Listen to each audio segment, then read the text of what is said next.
जय भीम. माझे नाव श्रुती सचिन सिरसाट. मी इयत्ता 7वी मध्ये शिकते. माझ्या वर्ग शिक्षिका श्रीमती वैशाली सहालेकर टीचर. दीनदलितांचा उद्धार केला, केले जीवनाचे रान. दीनदलितांचा उद्धार केला, केले जीवनाचे रान. भारतीय राज्यघटनेचे शिल्पकार ते लिहिले भारतीय संविधान. केला चौदार तळ्याचा सत्याग्रह, मनुस्मृतीचे केले ग्रहण. अशा महामानवाला डॉक्टर बाबासाहेब आंबेडकरांना करते मी नमन, करते मी नमन. भारतरत्न डॉक्टर बाबासाहेब आंबेडकरांना वंदन करून मी माझ्या भाषणाला सुरुवात करते. कोण होते डॉक्टर बाबासाहेब आंबेडकर?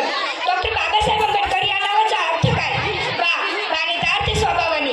बारकाईने अभ्यास करणारे. साधक ते बौद्ध धर्माचे. हेतू ज्यांच्या मनात सर्वसामान्यांच्या विकासाचा. बदल समाजात घडून आणणारे. आनंद सर्वसामान्यांच्या जीवनात आणला. बेधडक सत्याग्रह केला चौदार तळ्याचा. डगमगले नाही संकटे आल्यावर.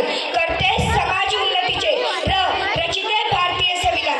असे डॉक्टर बाबासाहेब आंबेडकर.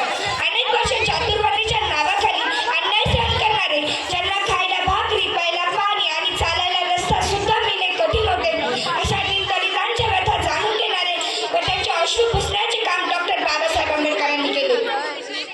होते अंधारलेले जीवन, दिसत नव्हता प्रकाशाचा किरण. होते अंधारलेले जीवन, दिसत नव्हता प्रकाशाचा किरण. पुसल्या ज्यांचे अश्रू देण्या दीनदलितांना नवसंजीवन. पुसल्या ज्यांचे अश्रू देण्या दीनदलितांना नवसंजीवन. अवतरला एक महामानव डॉक्टर बाबासाहेब आंबेडकर, त्यांचे नाव डॉक्टर बाबासाहेब आंबेडकर, त्यांचे नाव. अशा